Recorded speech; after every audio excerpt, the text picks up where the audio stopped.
Welcome to this deep dive into the crack in the cosmic egg. You sent us some pretty interesting sections from this book by Joseph Chilton Pearce and Tom Hartman, and we're going to explore how our minds actually create the reality we experience. It's just amazing how much power we might have over our lives if we consider that we don't just perceive the world, we actively construct it through our beliefs and interpretations. So Pearce uses this really powerful metaphor of a Yeah. cosmic egg to describe our constructed reality, almost like an egg-shell that protects and confines us at the same time. But what I thought was really intriguing is that Pearce and Hartman, while coming from different perspectives, seem to agree on this core idea that our beliefs have a much stronger influence on our reality than we realize. Oh, absolutely. It's like that saying, whether you think you can or you think you can't, you're right. Right. Pierce and Hartman kind of take it a step further and suggest that our beliefs might not only influence our actions and outcomes, but even shape the very fabric of our reality. That's a pretty bold claim. Hmm. To illustrate this concept, Pearce talks about these psychic surgeons in the Philippines. Have you ever heard of them? Yes, I have. They're these healers who supposedly perform surgeries without any traditional medical instruments. They rely instead on rituals and the power of belief. Both theirs and the patient's witnesses claim to see them reach into bodies, remove tumors, and then the wounds instantly heal. It sparked a lot of debate, even documentaries, and the scientific community is naturally skeptical. Yeah, it does sound almost too incredible to be true. Right. But even if we set aside the debate about whether these healings are literally real, Mm-hmm. the sheer power of belief in those situations is hard to ignore. Right. Yeah. Absolutely. And that's what Pierce seems to be highlighting. He's not necessarily saying psychic surgery is objectively real, but rather using it as a powerful example of how belief can have a profound impact on our experiences, even our physical bodies. So how does that translate to our everyday lives? I mean, most of us aren't trying to perform psychic surgery, but does that mean we're still shaping our reality with our beliefs in less dramatic ways? That's exactly what Pierce and Hartman are getting at. They suggest that this power of belief plays out constantly in our lives, whether we're aware of it or not. Think about it. You've probably had those moments where you expected something to go wrong, Oh, yeah. and then almost like you willed into being it did. Oh, absolutely. It's like when you're running late and convinced you're going to hit every red light, and then you do. Or the opposite, when you're feeling super confident about a presentation and it goes amazingly well. Yeah. It does make you wonder how much of that is our mindset influencing the outcome. Exactly. And that's where the idea of these constructs comes in, which both authors discuss. Okay. They argue that our minds don't simply perceive the world as it is, but rather actively construct mental models based on our past experiences, beliefs, and expectations. These constructs then act as filters, shaping how we interpret and interact with the world around us. So it's almost like we're each wearing a pair of custom-made glasses that color our perception of reality. That's a great analogy. Those glasses represent our constructs. They help us navigate the world, making sense of the constant flow of information coming at us. But they can also limit our perspective. Imagine those glasses only let you see shades of blue. You'd miss out on the full spectrum of colors. Similarly, our constructs can create blind spots, causing us to overlook or misinterpret information that doesn't fit our pre-existing beliefs. That makes a lot of sense. But if these constructs are so ingrained, how can we become aware of them, let alone change them? That's where the crack in the cosmic egg comes in. Peirce uses this idea of a crack to describe those moments when our constructs are challenged or even shatter, allowing us to glimpse a wider reality, a bigger picture that lies beyond our limited perception. These cracks can be triggered by unexpected events, new experiences, or even deliberate practices like meditation. It's fascinating to think about how those cracks could lead to personal growth and transformation. But before we go there, I want to explore a bit more about how these constructs work in everyday life. You mentioned that we might miss information that doesn't fit our existing beliefs. Can you give an example of that? Sure. Let's say you have a belief that people from big cities are generally rude. Now, that belief might be based on a few limited experiences or even something you were told growing up. But that construct, that belief, might then cause you to misinterpret the behavior of someone from a big city who is simply having a bad day, or even to avoid interacting with people from big cities altogether. You're essentially filtering your reality through that pre-existing belief, and it's limiting your experience of the world. That's a great example. It Yeah. really brings home how these seemingly abstract constructs can have tangible effects on our interactions and even limit our opportunities. And it makes me wonder if we can become aware of these constructs. Can we actually change them? If so, how? That's where things get really interesting. And that's what we'll dive into next.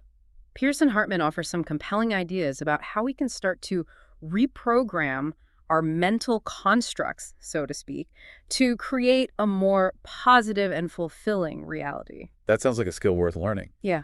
Before we move on to that, though, I think it's important to touch on the implications of this for you personally. If our beliefs are shaping our reality, as Pearson Hartman suggests, what beliefs might you be holding that are limiting your own experiences or preventing you from reaching your full potential? That's something to think about as we move on to the next part of our deep dive. So we've established that these mental constructs, these ingrained beliefs and expectations, they act like filters, shaping how we see the world. Yeah. But the exciting part is that, according to Pearson Hartman, we're not stuck with them. We can actually change them or reprogram them, as they put it. Okay, so how do we do that? Do we just decide to believe something different and poof, our reality changes? Well, it's not quite that simple, although there is an element of conscious choice involved. Right. Think of it more like learning a new skill, like playing an instrument or speaking a new language. It takes time, effort, and consistent practice. So what kind of practice are we talking about here? Are there specific techniques Pierce and Hartman recommend for shifting these beliefs? They do. They talk about several practices, but some of the key ones are meditation, mindfulness, and creative visualization. You know, those are all practices I've heard about, but I admit I've always been a bit skeptical. They sound kind of, well, woo-woo. How do they actually help reprogram those deeply ingrained beliefs? I understand the skepticism, but there's actually a growing body of scientific research that supports the effectiveness of these practices. Think about it. What they all have in common is that they help us become more aware of our thoughts, feelings, and those underlying beliefs that are driving our experiences. Okay, so by becoming more aware of those thoughts and beliefs, we can start to question them, challenge them. Exactly. Instead of just blindly accepting our thoughts as truth, these practices help us step back and observe them without judgment. And once we can observe them, we can start to ask ourselves, is this belief really serving me? Is it based on reality, or is it just an old story I'm telling myself? And if it's not serving us, if it's just an old limiting belief, what do we do then? That's where creative visualization comes in. Once you've identified a belief you want to change, you can start to imagine a new reality, a reality where you embody the belief you want to cultivate. Let's say you struggle with self-doubt. You could start to visualize yourself feeling confident and successful in situations that normally trigger those doubts. It sounds almost like mental rehearsal, like athletes visualizing themselves winning a race. That's a great way to put it. And just like with physical training, the more you practice, the stronger those neural pathways associated with the new belief become. And as those pathways strengthen, the old limiting beliefs start to weaken. Okay, so it's about creating new mental habits, essentially. Exactly. It's about rewiring your brain for the reality you want to experience. It's not about denying the existence of challenges or difficulties, but rather about approaching them from a more empowered and optimistic perspective. That's incredibly empowering to think that we have this capacity to reshape our own mental landscape. Yeah. But it also sounds like a lot of work. I mean, changing deeply ingrained beliefs that can't happen overnight, right? You're absolutely right. It's not a quick fix. It's an ongoing process of self-awareness, intention, and practice. And it's not always easy. But Pierce and Hartman argue that it's a journey worth taking. Exactly. Boom. And on the flip side, someone who's trapped in limiting beliefs might self-sabotage, avoid opportunities, and settle for less than they deserve. So it's not just about feeling better. It's about creating a reality that aligns with our truest selves and our deepest desires. Precisely. And that's where this idea of cracking the cosmic egg comes full circle. By challenging those limiting beliefs and expanding our awareness, we open ourselves up to a whole new realm of possibilities. We become more resilient, more creative, and more capable of living a life that truly reflects who we are. But how do we know when we're actually making progress? I mean, how can we tell if we're successfully reprogramming those beliefs? It's a great question. And it's going to be different for everyone. But one way to gauge your progress is to pay attention to your experiences. Are you noticing shifts in your thoughts, feelings, and behaviors? Are you responding differently to situations that used to trigger those old limiting beliefs? So it's about noticing subtle shifts in our internal world, but also looking for evidence in our external reality. Like, are we attracting different kinds of people into our lives? Are we creating new opportunities? Are we feeling more fulfilled and aligned with our purpose? Exactly. It's about looking for those signs that your reality is shifting in a positive direction. And it's important to remember that this is a journey, not a destination. There will be ups and downs, moments of progress, and moments of challenge. But the key is to stay committed to the practice, to keep exploring those cracks in your cosmic egg, and expanding your awareness of what's truly possible. Okay, so we've talked about the power of belief, the concept of constructs, and even practical techniques for shifting those Yeah. beliefs. Yeah. But I remember you mentioned earlier that our perception is also limited by our senses and ingrained patterns of thought. Yes, that's a crucial point Pierce and Hartman make. They argue that our senses, while amazing tools for survival, only allow us to perceive a tiny sliver of the vast spectrum of reality. Imagine you're a fish swimming in the ocean. Your entire world is defined by the water around you. You might not even be aware that there's a whole world above the surface, a world of air and sunlight and birds flying. So you're saying we're kind of like those fish swimming in a sea of information and energy that we can't even perceive with our limited senses. Exactly. And what's even more fascinating is that Pearson Hartman suggests that our thoughts and beliefs can actually create additional limitations, further restricting our perception of reality. So it's like those fish already limited by their underwater world, then put on blinders that only allow them to see a tiny portion of their immediate surroundings. That's a great way to visualize it. Our ingrained patterns of thought, those rigid ways of seeing the world, can act as those blinders, preventing us from noticing or accepting information that challenges our pre-existing beliefs. It's almost like we're creating our own mental prisons. In a way, yes. But the good news is, just like with the fish, we have the potential to remove those blinders, to expand our awareness and experience a much richer and more expansive reality. And that's where the idea of play comes in. Play, as in like children playing. What does that have to do with expanding our perception of reality? Pierce argues that play, that sense of curiosity, wonder, and open-mindedness we naturally possess as children, is crucial for breaking free from rigid thought patterns. When we play, we're more willing to experiment, to take risks, to see things from new perspectives. So it's about approaching life with a sense of lightness and exploration rather than getting stuck in those rigid, habitual ways of thinking. Exactly. It's about allowing ourselves to be surprised, to be challenged, to see the world through fresh eyes. And as we do that, we start to notice those cracks in our cosmic egg, those glimpses of a wider reality that lies beyond our limited perceptions. That's a beautiful image. Yeah. But how do we actually cultivate that sense of playfulness as adults? I mean, life can get pretty serious with the responsibilities and deadlines and all that. It's true, adulting can sometimes feel like the opposite of play. But there are still ways to bring that sense of lightness and curiosity into our lives.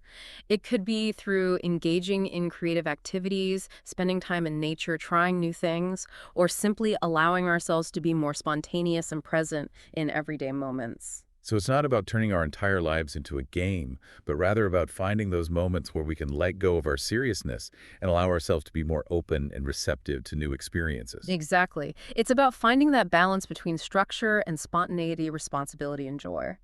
And as we do that, we might be surprised by the new insights and possibilities that emerge. This has been incredibly insightful, and I think it raises an important question for you. What areas of your life could you approach with more playfulness? Where could you benefit from loosening your grip on those rigid thought patterns and allowing yourself to see things in a new light? That's something to consider as we move into the final part of our deep dive.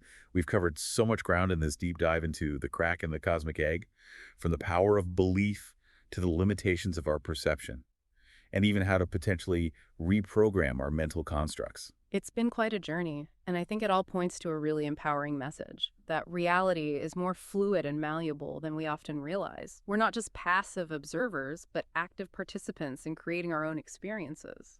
Pierce and Hartman definitely challenge us to reconsider our assumptions about the nature of reality.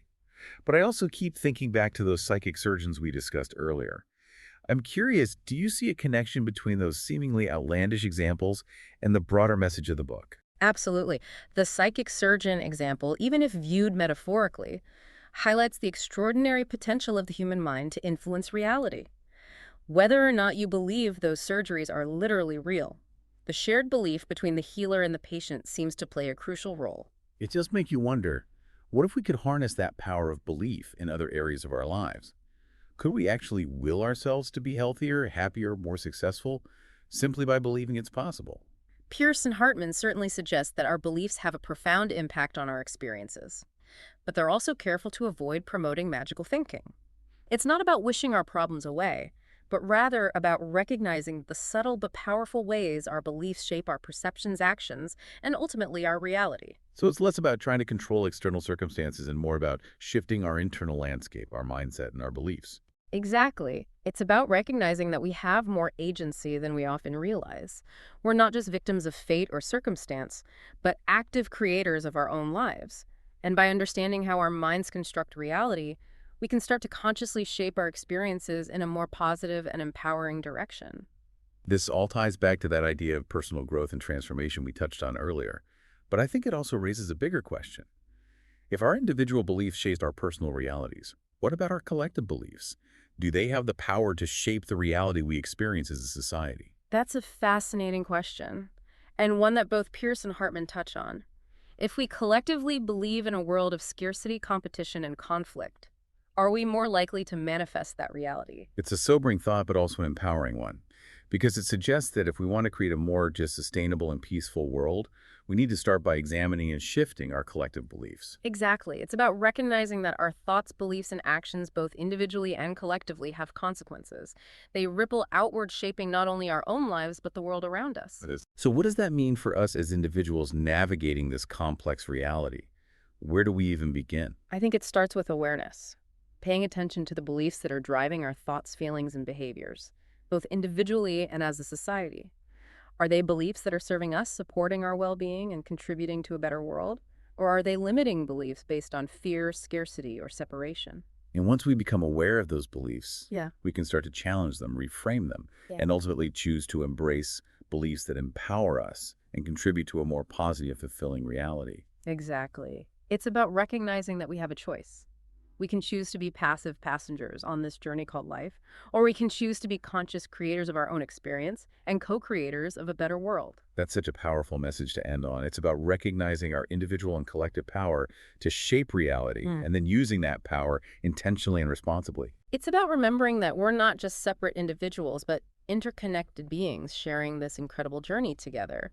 And by recognizing that interconnectedness and choosing to act with awareness, compassion, and a sense of shared purpose, we can create a reality that is truly worthy of our highest potential. We've only scratched the surface of the crack in the cosmic egg. But hopefully this deep dive has given you some food for thought and maybe even inspired you to start exploring those cracks in your own cosmic egg. Remember, reality is more fluid and malleable than you might think. You have the power to shape your experience, to choose your beliefs, and to contribute to a world that reflects your deepest values and aspirations. So keep exploring, keep questioning, and keep creating the reality you want to see. Thanks for joining us on this deep dive. Until next time.